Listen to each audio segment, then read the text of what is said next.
Hi, I'm Rob, and this is A Constantly Racing Mind. If you're new here, we break down sci-fi, horror, action-adventure, prop culture, and all things geek. Because every frame tells a story, and today we're talking about Dracula.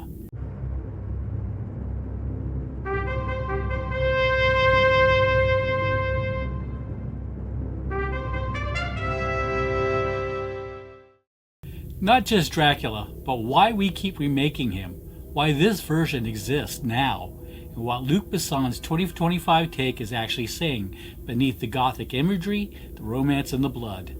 Quick note up front, this discussion includes full spoilers, not just for Dracula 2025, but for several versions across the franchise.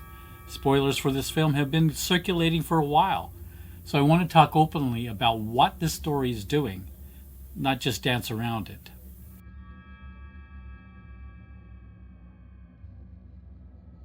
So let's start with something important. The Dracula most people picture today is not the Dracula that existed originally. In Dracula, there is no reincarnated lover, no tragic romance, no redemption, and no moral ambiguity. Stoker's Dracula is not misunderstood. He is not grieving. He isn't broken by love. He is a force.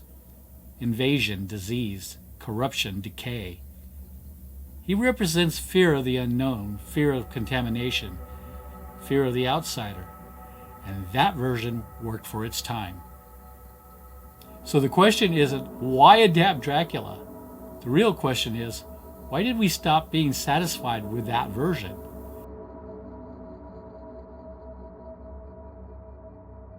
The shift doesn't actually start with Dracula.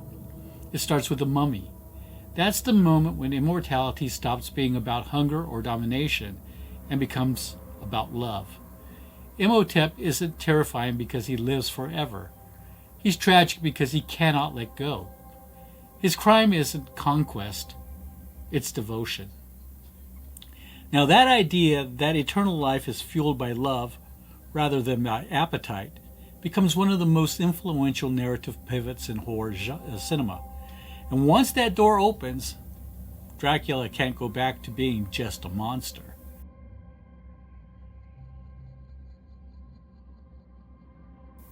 That pivot fully crystallizes in Bram Stoker's Dracula. This is where the reincarnation becomes explicit. Elisabeta dies, Dracula renounces God. Mina is framed as her rebirth, and suddenly, Dracula isn't just damned. He's defiant.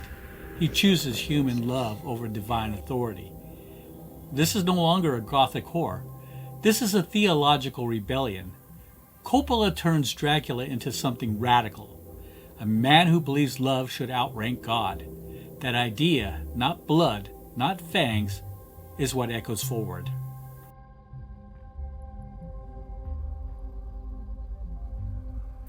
Now we need to talk briefly about Dracula Untold. I wasn't originally a fan of the film. My written review reflected that, and honestly I'm still conflicted, especially when it comes to how clearly it defines its villain and its moral framework. But Untold matters because it represents an attempt to justify Dracula, to frame Vlad as a protector, to make evil transactional rather than intrinsic. I don't think the film fully succeeds, but it does show us something important. We keep trying to explain Dracula instead of fearing him, and that impulse leads directly to Luc Besson's version.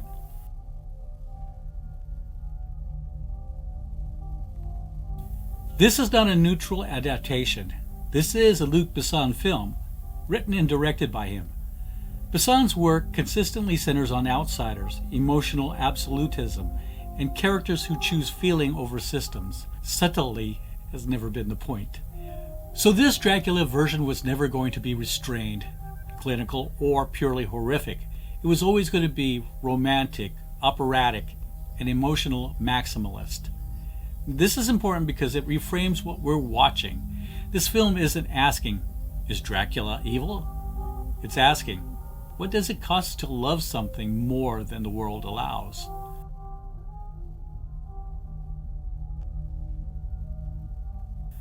So let's be clear.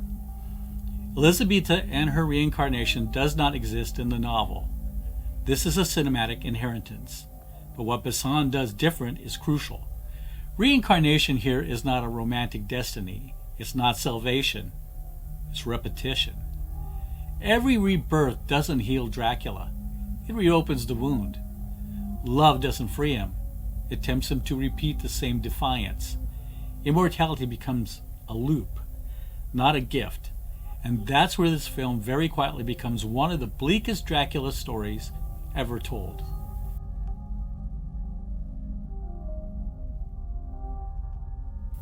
Christoph Waltz's character is essential. He isn't evil, he isn't cruel, he is certain. Waltz plays authority, calmly, precisely, without doubt. This priest doesn't hate Dracula, he believes in order, and that's where the real conflict of the film. Dracula sins out of love. The priest sins out of certainty. This isn't good versus evil. It's emotion versus institution.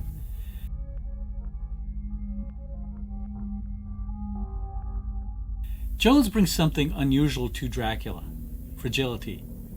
You might remember him from The Last Exorcism, and that same vulnerability carries over here. This is a Dracula who feels breakable. He isn't dominating every frame. He's barely holding himself together. And that choice alone reshapes the character.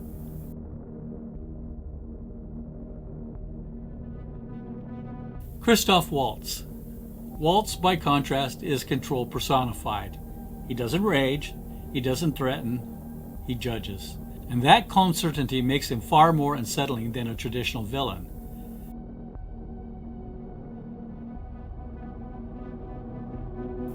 In Bram Stoker's novel, Mina Harker and Jonathan Harker serve a very specific function. They are anchors of rationality, representatives of modern order, and the audience's moral and emotional entry point. In Besson's version, that dynamic is significantly altered. Mina is no longer primarily a stabilizing force pulled between reason and seduction. She is repositioned closer to memory, echo, and reoccurrence. And Jonathan Harker? Traditionally our lens into Dracula's world. He is no longer the narrative backbone. With Besson, that's not accidental. He shifts the story away from investigation and toward inevitability.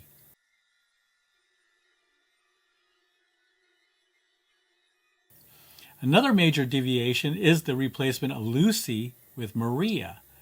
The character of Lucy historically functioned as the moral warning, the social contrast, and the cost of indulgence. Maria instead is framed with more emotional intimacy and less symbolic punishment.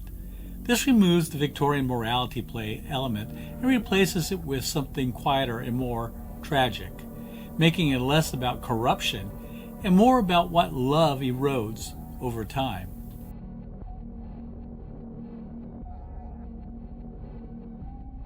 Now, this may surprise longtime fans, but there is no Renfield. There is no Van Helsing. Renfield traditionally externalizes madness and obsession. Van Helsing represents reason, science, and righteous opposition. By removing them, Besson eliminates the sensationalism of insanity and the comfort of an intellectual savior. There is no expert to explain the rules. There is no avatar of certainty to restore order. What remains is belief versus love, with no mediator.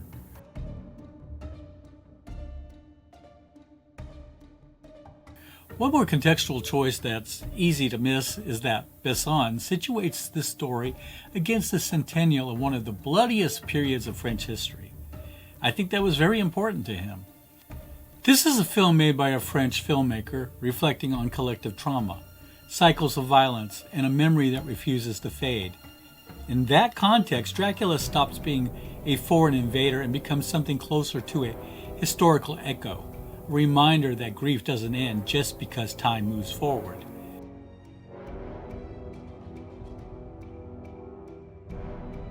Taken together, these changes tell us something important.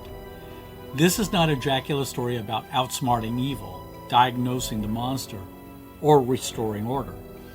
It's a story about what happens when memory outlives meaning, when love becomes recursive, and when authority offers no comfort. And that's why this version feels unfamiliar, even to seasoned fans.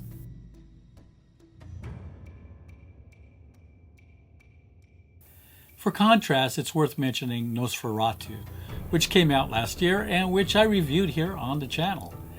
That film, even in its modern form, stays much closer to the traditional Dracula function of plague, decay, and inevitability.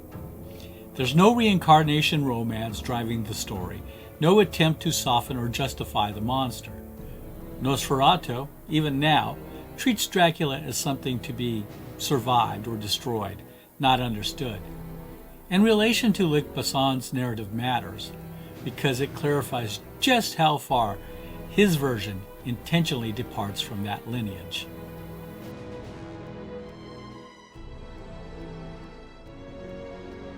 The cinematography leans heavily into shadows, symmetry, and decay. This is Gothic romance, not raw horror. And then there's the score.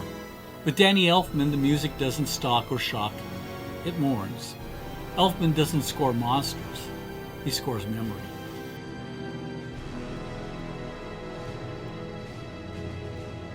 This film isn't ultimately about Dracula, it's about authority. God, church, institutions, and systems. They all promise order, they all promise fairness, they all promise relief from pain. And Dracula refuses them. Because love doesn't operate efficiently. Love isn't fair. Love isn't rational. And love does not scale. And we keep rewriting Dracula because we're afraid of a world where those systems are all that remain.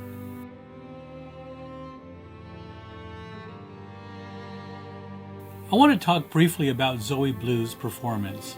After watching this version of Dracula, I had some reservations about her performance. So I looked into what the world has already said about the film, because I've seen a lot of mixed reactions to it since the film's release. I'll say this clearly. I generally agree with those reactions. And more importantly, I don't think it's accidental. This is an intentionally heightened Mina. She isn't meant to feel grounded or restrained. She's meant to feel mythic, more memory than person. I thought her performance felt stylized, even excessive at times. Now, that's not a failure of control. That's Luc Besson's direction. Besson isn't interested in naturalism here. He's interested in romantic absolutism. Characters who feel too much love, too deeply, and exist at an emotional extremes. Zoë Bleu is playing the idea of a love that refuses to stay buried. Not a modern psychological portrait, but a romantic echo. Now, if that doesn't work for you, that's fair. But it's a choice, and I think it's a coherent one.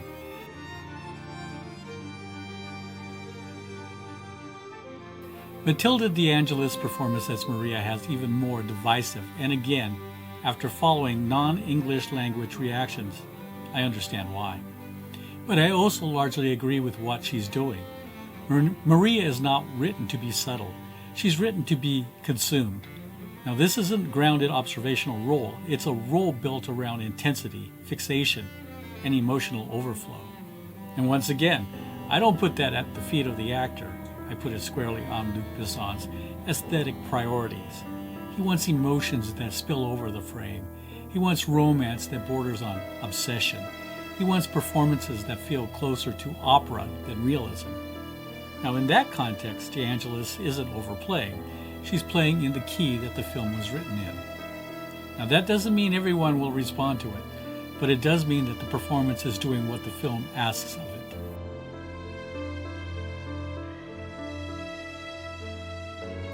And that divided performance reactions mirrors how this film has been received globally, across much of Europe, Latin America, and parts of Asia.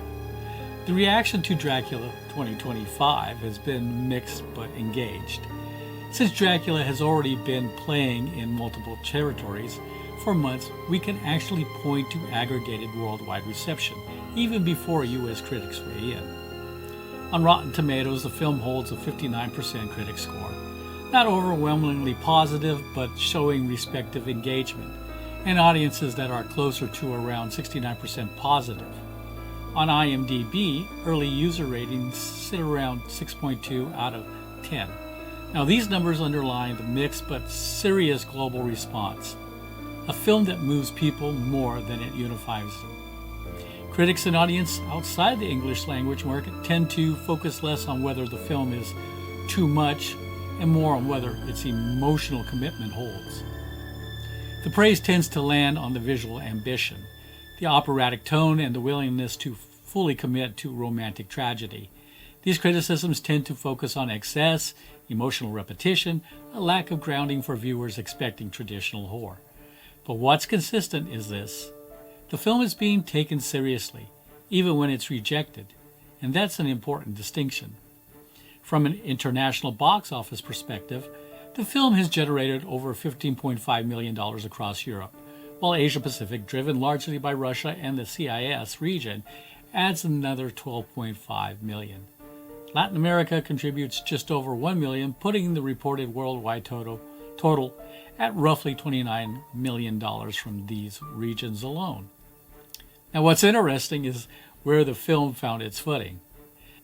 In France, Luc Besson's home market, the film earned about $5.4 million, suggesting steady interest rather than front-loaded curiosity. French audiences tend to be more receptive to operatic tone, romantic fatalism, and historical allegory, all of which are central to this version of Dracula. Italy actually outperformed France slightly, finishing around $6.3 million. That response lines up with the film's emphasis on tragic romance and heightened emotion, elements that resonate strongly in Italian genre reception.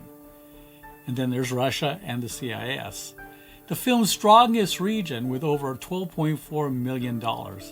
That's a market that has long responded to Gothic melodrama, historical trauma, and stories rooted in loss and endurance, themes that this film leans into heavily. Now, taken together, the box office suggests a film that didn't break out everywhere, but connected deeply in specific cultural contexts, especially where romantic tragedy and historical memory are part of their cinematic language. So whether Dracula 2025 works for you or not really comes down to one question. Do you ever believe love should ever outrank divine or institutional authority? If the answer is no, this film will frustrate you. If the answer is yes, it might haunt you longer than expected. So before I wrap up, I want to be clear about where I actually stand on this film, Dracula 2025. Because philosophy aside, if I'm recommending something to this audience, you deserve to know what worked for me, what didn't, and why. The thing about Luc Besson's films, and I'm thinking of The Fifth Element and Valerian, is that he interjects a certain Besson flavor of humor that at times can be absurd and silly. Besson throws in an insane dance scene as Dracula seduces the women of Paris right before the French Revolution. I'm still processing that right now. But hey, that's Besson for you. I also want to mention the gargoyles. Yes, there's gargoyles that show up sometime in the 400 years of Vlad's immortal suffering to serve as his personal servants and defenders. Think of The Fifth Element manga lores. Caleb Landry Jones, while playing a reluctant warrior, a tortured, broken soul pining after his first and only love, handled the many knife and sword fighting scenes extremely well. He was willing to go all out at Besson's direction. On balance, I do recommend this film, but with intention. If I had to give it a rating, I'd land her at 3 out of 5. Not because it's bad, not because it's great, but it's committed, and commitment matters. I'm not opposed to the reincarnation storyline. In fact, I think it's one of the film's most intriguing choices. There's something enduringly human about the idea that love doesn't disappear, that it survives as memory, as echo, as longing. This version of Dracula understands that grief doesn't end, it repeats. And while that won't work for everyone, I appreciate that the film isn't afraid to let romance be sincere, tragic, and unresolved. Caleb Landry Jones brings a fragility to Dracula that I didn't expect, and that I think is essential to this version. This isn't a dominant, towering monster. It's someone visibly worn down by time and memory. Christoph Waltz, on the other hand, represents control, certainty, authority, and that contrast is one of the strongest dynamics in the film, whether you agree with it or not. Visually, the film commits fully to the Gothic romanticism. The cinematography favors mood over realism, shadow, symmetry, and decay, and that choice is very consistent. And the music, especially with Danny Elfman involved, reinforces the idea that this is a tragic myth, not a horror ride. The score mourns more than it frightens, and that's intentional and does something to you. Where it may not work for you, if you're looking for a traditional horror-driven Dracula, a fast-paced plot and first narrative, or a version that avoids romantic excess, this one may not land for you. The film asks you to sit with emotion, repetition, and unresolved grief, and that's not something every viewer wants from this myth. Why I still recommend it. But if you're interested in a Dracula that feels emotionally different, a story that treats love as something dangerous and defiant, and a film willing to take a risk rather than retell the same version again, then I think this one is worth your time, even if you don't fully agree with it. Thanks for watching. This is A Constantly Racing Mind, where every frame tells a story, and we examine films to see what works and what doesn't. I'll see you next time.